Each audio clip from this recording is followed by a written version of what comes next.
Estamos no Giro das 11. Eu tenho o prazer, a honra de receber agora Vartine. Vartine, ela vai falar para mim como é que se pronuncia o nome dela. Kalaidjan, que vai falar um pouco para a gente sobre o conflito, né? Nós temos outros conflitos correndo no mundo, além deste de Gaza e de Israel, na Armênia. Querida Vartine, eu fiquei com Vartine na cabeça durante a semana que a gente preparou aqui. Abre o seu microfone para a gente, pode abrir, por favor. Vamos lá. Seja muito eu estava bem-vindo. só esperando. Estava esperando para ver como que você ia pronunciar meu nome, mas já é um quebra-gelo, né? Afinal de contas, a pessoa tenta e ela fica sem graça, ela fica com vergonha e a gente já chega facilitando. Então, tem um chapeuzinho no E, que é para não se confundirem, é Vartine. Vartine, mas em todos os lugares em que eu pesquisei, não tinha chapeuzinho. Não tem. Então, é porque... Nossa, você andou fazendo uma pesquisa a meu respeito, que medo. Mas claro, né? De receber você aqui.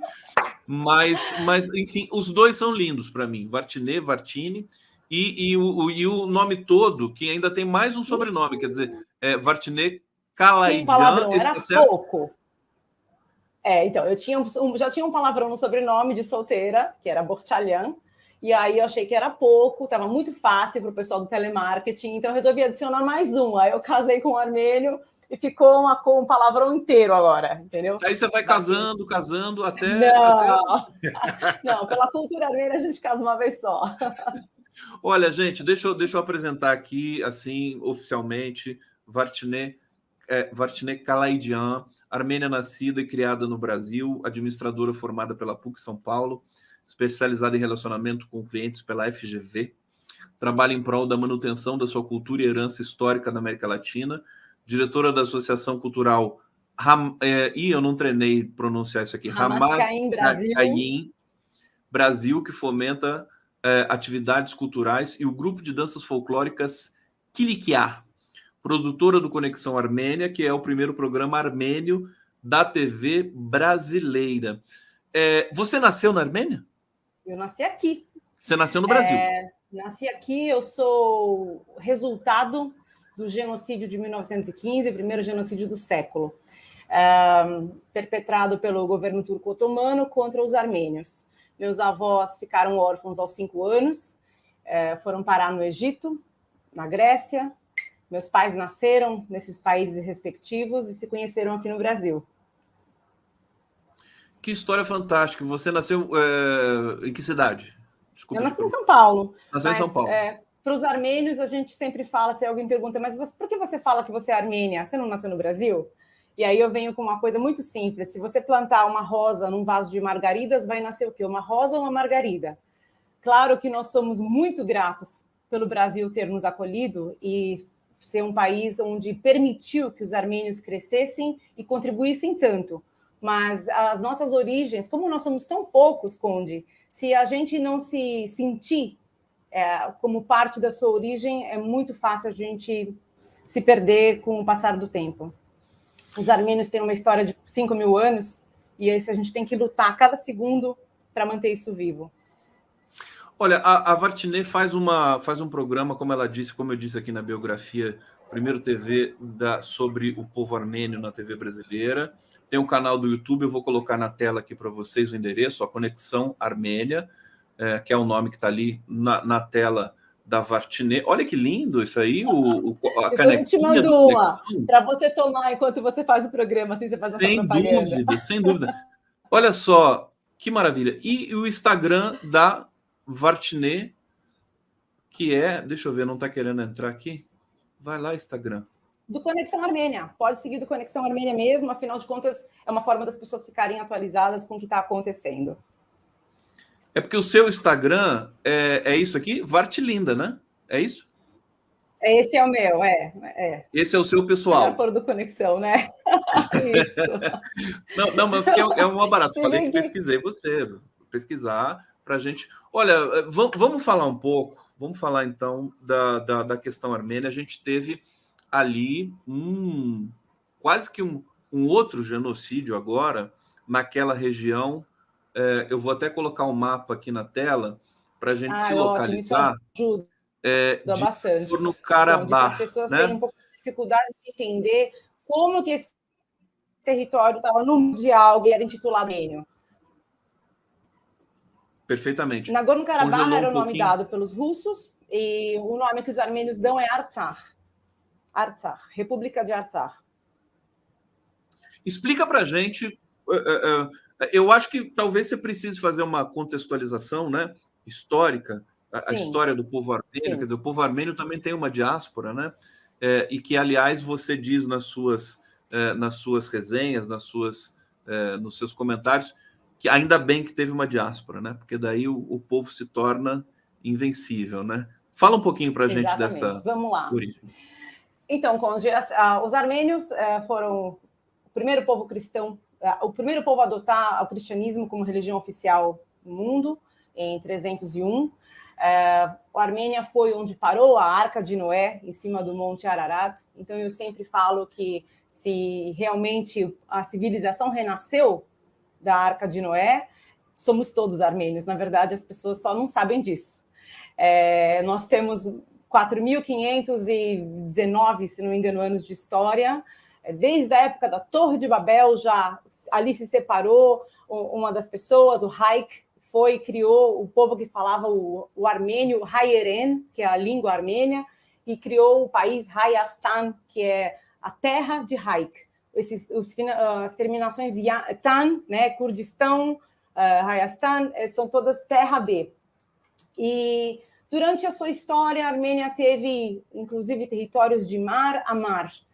Tínhamos grandes conquistadores, teve um rei de Kran o Grande, que era como se fosse o nosso Alexandre o Grande, que conquistou terras. Então, muitos povos da Europa, inclusive hoje, têm características de armênios. Existe uma grande semelhança com os países bascos. Então, se você parar para ver, nós nos misturamos muito com o passar do tempo, mas sempre mantivemos a nossa história no nosso território. Em 1915, os armênios sofreram esse grande genocídio perpetrado pelo Império Turco-Otomano. A intenção era muito parecida com a que existe hoje, que é o plano do panturquismo, de fazer com que a Turquia e o Império Otomano tomasse conta de todo aquele território, chegando quase até a China. Hoje, a Armênia é um empecilho para que isso aconteça, é o único país cristão ali no meio, encravado entre Turquia, Azerbaijão e Irã. Então, isso gera oportunidades para que vários conflitos possam ocorrer. Em 1900, quando caiu a União Soviética, vamos falar assim mais simples para contextualizar as pessoas, Stalin resolveu dar um pedaço da Armênia e criar um novo estado chamado Azerbaijão. O Azerbaijão nunca existiu antes de 1918. E esse território que foi dado, ali no meio tem uma parte, esse território era armênio, foi dado, ali no meio tem uma parte... Só fazer um comentário, desculpa. Sim. Esse negócio de dar território não dá certo não, né? Você vê que em Israel é a mesma coisa. Desculpa, só para registrar. Engraçado como as pessoas simplesmente se veem no direito de dar algo que nem é seu. Afinal de contas, quem era Stalin? Por que ele resolveu dar um pedaço, né? As pessoas moravam lá, 90% da população desse território de Artsakh. Você conseguiu achar o mapa para a gente mostrar para eles? Sim, deixa eu colocar aqui na tela. Tá, então, isso aí, ó. Esse território, deixa eu pôr o óculos, em vermelho e o marrom mais escuro, né? Vermelho mesmo a parte do marrom mais escuro é o que a gente chama de buffer zone, que seria a zona de segurança. Afinal de contas, uma vez isso sendo tomado pelo Azerbaijão, a gente ficaria com um território vermelho isolado da Armênia, né? E em volta, imagina você ter um pedaço de terra vermelho isolado no meio e cercado totalmente pelo Azerbaijão. Também repete o que acontece em Gaza e Cisjordânia. Desculpa, só comentando. Não, é ótimo você fazer esses paralelos, porque exatamente para as pessoas entenderem, primeiro porque eu fui convidada aqui hoje, né? Segundo, porque são povos que, de uma certa forma, compartilham de situações muito parecidas. Claro que cada um com seu contexto histórico, mas são terras que foram dadas sem... Enfim, a população ficou à mercê disso, né? Então, Em 1918, deram esse território, 90% da população era armênia. Quando caiu a União Soviética e as repúblicas foram se declarando independência, a Armênia, a Geórgia, enfim, a população que vivia em Artsakh fez um plebiscito e falou: nós não queremos pertencer ao Azerbaijão, nós queremos ser anexados à Armênia. No plebiscito, 90% dos votos foram positivos para que esse território se anexasse à Armênia. Claro que o Azerbaijão não respeitou. Então, a população de Artsakh declarou sua própria independência, se tornou um Estado independente, declarou a República de Artsakh. Por mais de 30 anos, eles viveram como um povo independente no meio desse território, com uma constituição própria, uma constituição das que mais se assemelha às constituições europeias, ali naquela região do Cáucaso. Então, assim, era um lugar extremamente civilizado, limpo, bonito, com um padrão de estudo maravilhoso. E por 30 anos eles viveram assim. Em 2020, o Azerbaijão, financiado pela Turquia, a Turquia falou: agora é a hora, né? Vai lá, eu banco vocês, porque o Azerbaijão sozinho, ele não tinha, quer dizer, agora com o gás, mas ele não tinha condições em 2020 de fazer todo o estrago que ele fez. A Turquia financiou, forneceu os drones Bayraktar,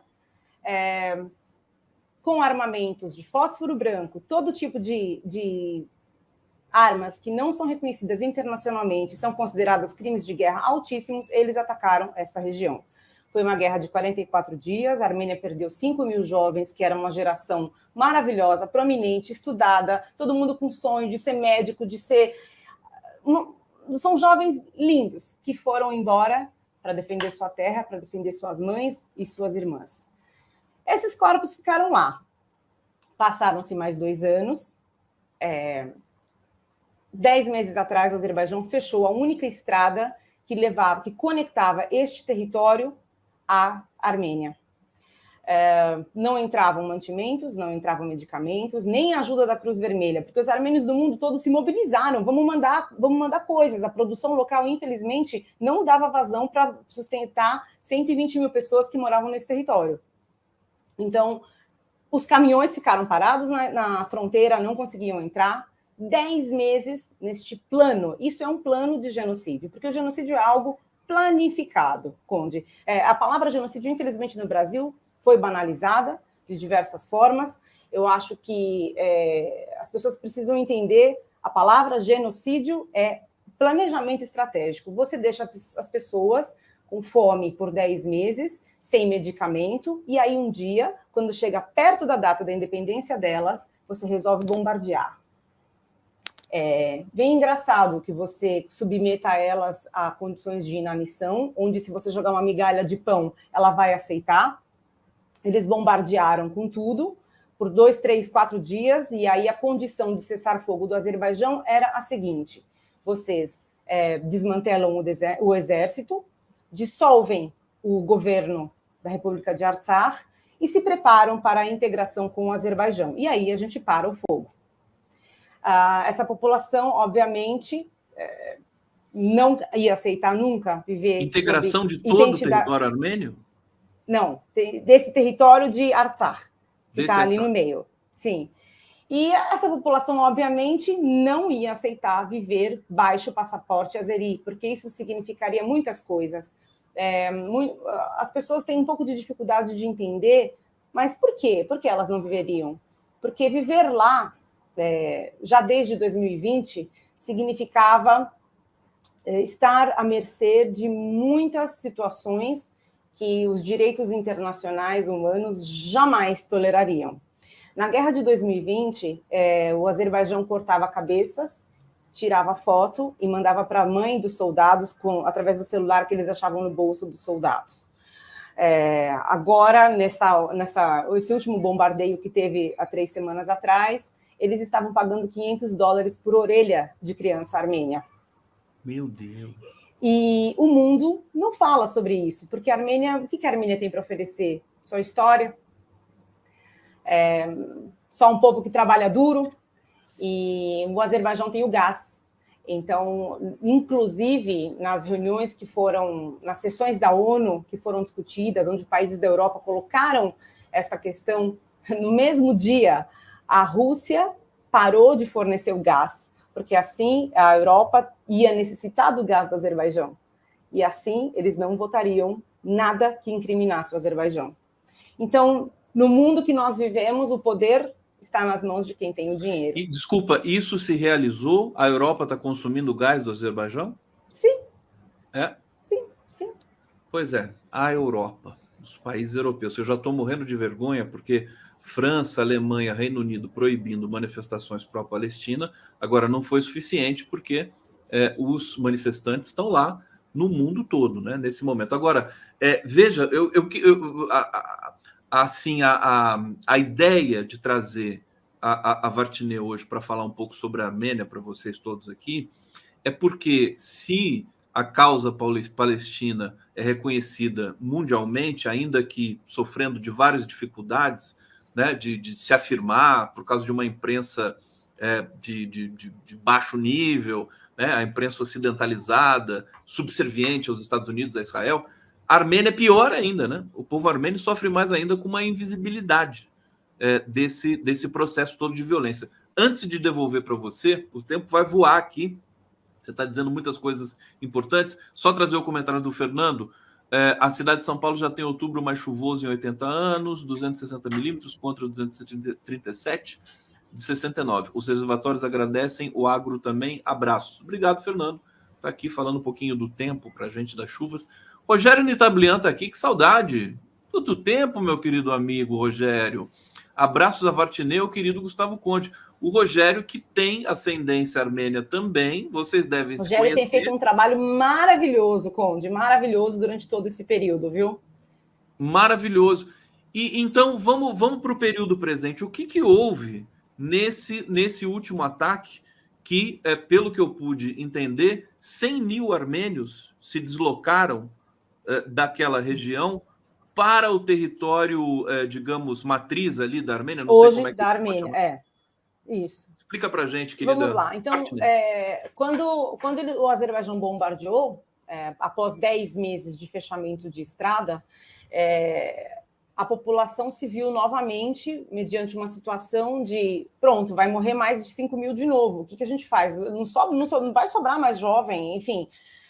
E o governo teve essa pressão de que, para que o cessar-fogo existisse, eles teriam que desintegrar o exército, dissolver o governo e se integrar ao Azerbaijão.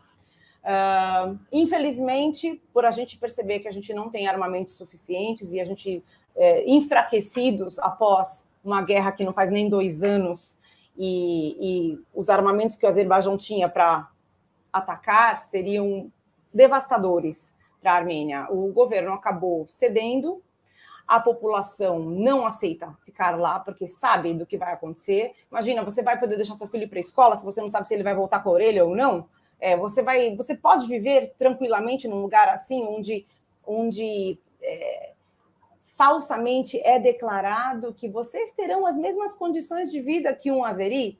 Não, o armênio jamais, por natureza, ele é um povo lutador, ele é um povo que constrói e não destrói. Hoje nós temos mais de 500 monumentos históricos de 3 mil anos naquela região que a gente sabe que serão destruídos. O Azerbaijão já começou o seu grande trabalho de transformar as nossas igrejas milenares em mesquitas. Eles não preservam. Uma coisa é você tomar um território e você fazer com que as pessoas tenham condições dignas de vida lá e falar, o governo hoje é este. Bom, no futuro a gente vai ter que mudar o território e você simplesmente não dar condições de vida para essas pessoas. Eles cortavam o gás no meio do inverno, porque o gás fornecido nessa região é do Azerbaijão. Imagina as pessoas com crianças, com bebês, sem poder tomar um banho, sem poder esquentar suas casas, sem poder fazer nada. São condições desumanas. A população simplesmente resolveu sair, alguns queimaram suas casas, falaram, se eu não vou viver aqui, você também não vai usufruir disso.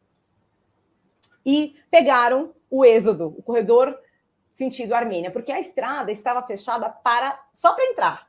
Para sair, ela está aberta. Então, quem quiser ir, pode ir. Isso é ou não é uma intenção de limpeza étnica?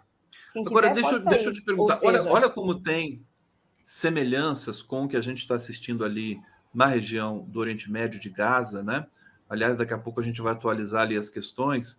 Agora, eu queria saber o seguinte: é a mesma? Também existe uma questão religiosa ali? Azerbaijão e Armênia, você tem Azerbaijão de origem árabe, tem uma questão religiosa étnica, assim, que você poderia precisar para a gente ali entre os povos?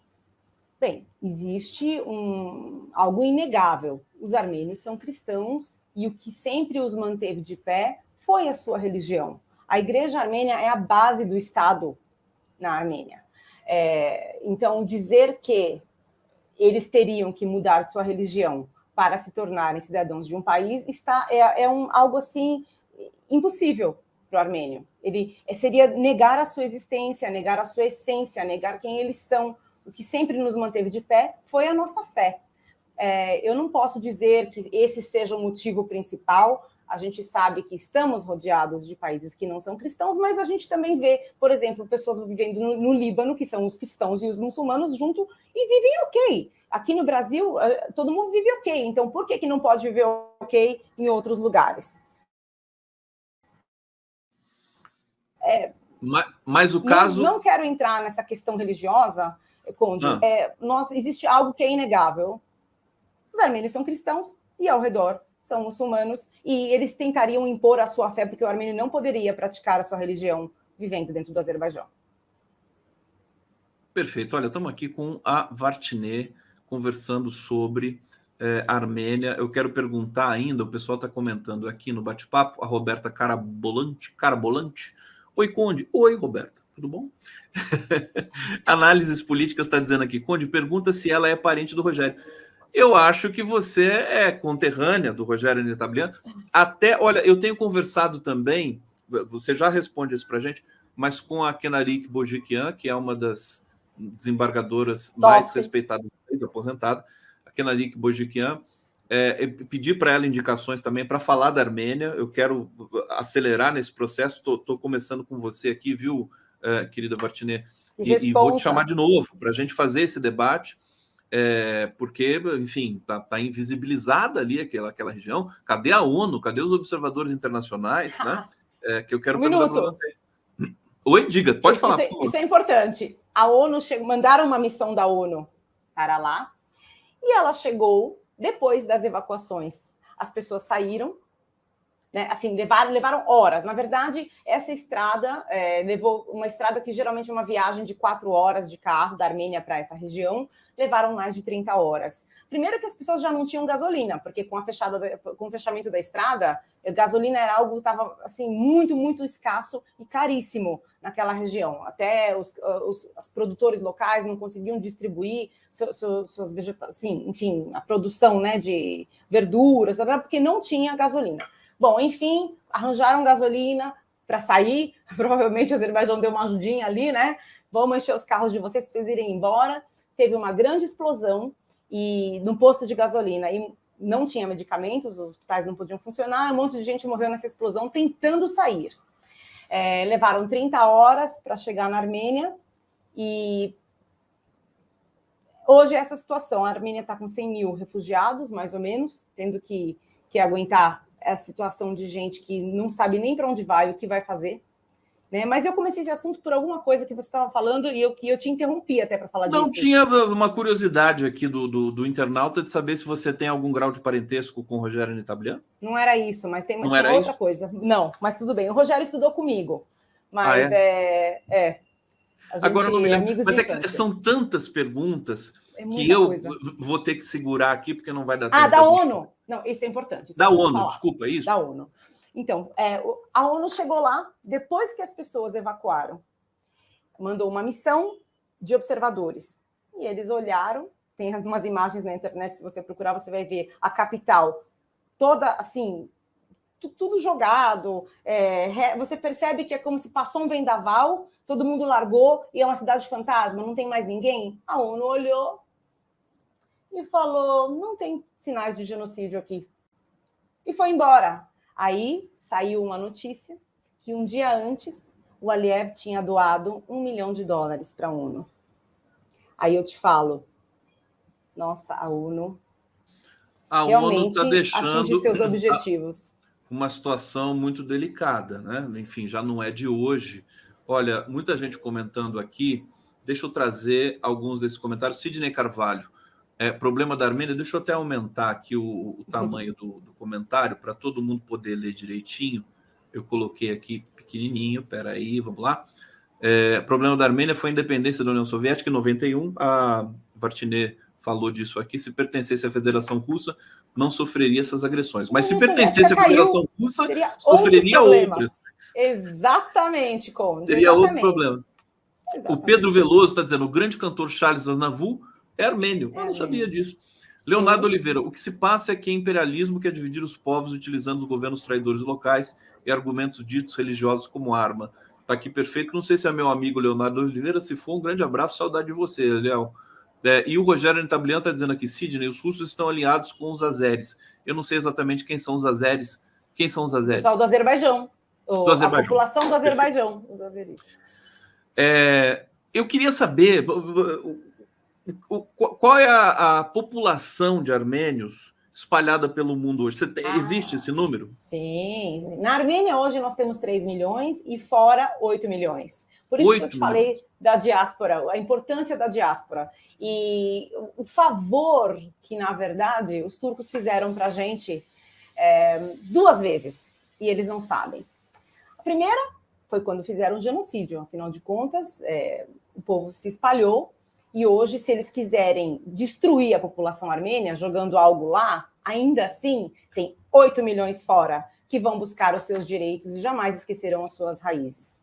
Segundo favor, foi durante a guerra de 2020. Afinal de contas, já haviam se passado mais de 100 anos do genocídio armênio.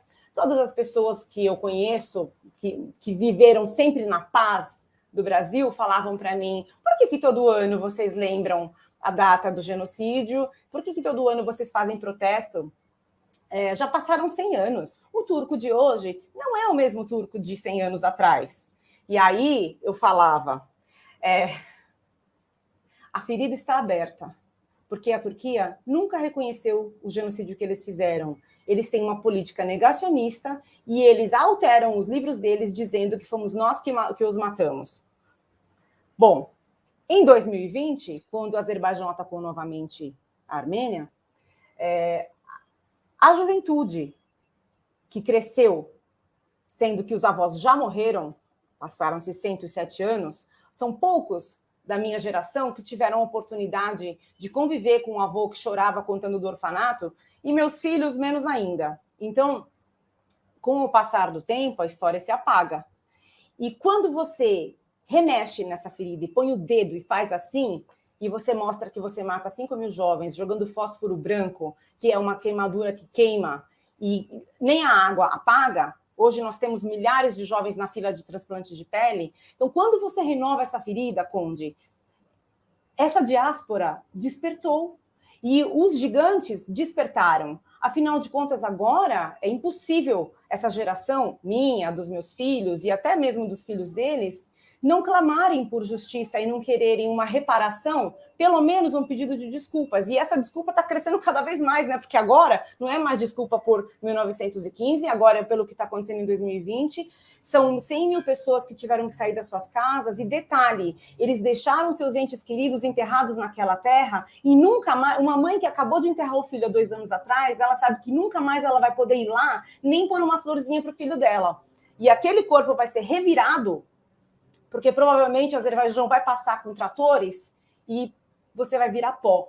Então, o que eu vou falar para uma mãe dessa? Que situação tão terrível tudo isso. Terrível, agora, o mundo está de ponta cabeça. Tá de ponta cabeça. É essa. Agora, também tem um fato, quer dizer, armênios, né, já não é de hoje, eles estão em todos os lugares, né? É muito interessante isso. No Brasil tem muitos armênios. Aliás, minha estação de metrô preferida em São Paulo é a Estação Armênia. Agora, quando você descer lá, você vai descer até com um outro olhar, né? Uma coisa eu posso te dizer, os armênios em todos os países que eles foram, Conde, você pode ver, nós temos uma grande comunidade em Los Angeles, temos uma grande comunidade no Canadá, na Austrália, na França.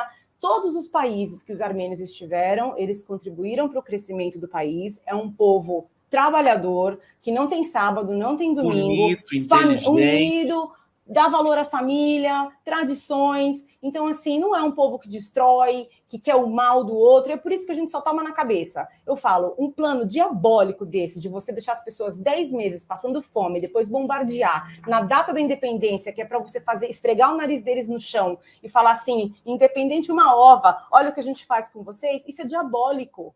Isso não é uma coisa, sabe? Vartinê, olha, eu quero te agradecer imensamente. Hoje é só uma primeira vez que você vem aqui, porque eu vou ter que te chamar de novo. Muitas perguntas ficaram para a gente fazer. Eu quero divulgar aqui o Conexão Armênia para todo mundo acessar no YouTube. Tem um canal super bonito que é conduzido por você. Não sei se você tem colegas ali também nessa produção. E o Instagram também pode ser Conexão Armênia? Exatamente, pode seguir. Exatamente. Que a gente sempre anuncia, é um programa quinzenal, então 2 vezes por mês a gente trata de variedades, porque não dá para ficar falando só de guerra, as pessoas precisam ver que a Armênia é um país que tem tudo para você investir, para fazer voluntariado, para você fazer turismo. A Armênia tem, para o turismo, a Armênia tem de tudo, tudo. Berço do vinho. Vamos, minha querida berço do vinho? Opa! Sim, senhor. Peraí. 6 mil anos atrás, os primeiros carás estão encontrados na caverna de Areni e eu vou levar você para a Armênia. Vartinê, vamos sensibilizar, mobilizar também nosso querido presidente Lula, que vai ficar apaixonado pela história do povo armênio, se já não é, né? Da importância. Porque, assim, é aquela coisa que a esposa do Julian Assange falou: quando o Lula fala, o mundo escuta, e se o Lula, né, prestar essa solidariedade para a Armênia, também acho que a coisa vai mudar bastante. Pode ser muito importante. Diversos apelos. A gente gostaria que ele se posicionasse um pouco mais, na verdade, quando aconteceu. A posição do Brasil é sempre neutra, porque existem outros interesses também comerciais, tanto com o Azerbaijão como com a Turquia, e isso, infelizmente, é triste. Deixa aqui meu apelo. Beijo para você, bom trabalho. Obrigada pela oportunidade. Conexão Armênia, e a gente volta a se encontrar em breve, se tudo der certo. Obrigado, querida. Muito obrigada pela oportunidade.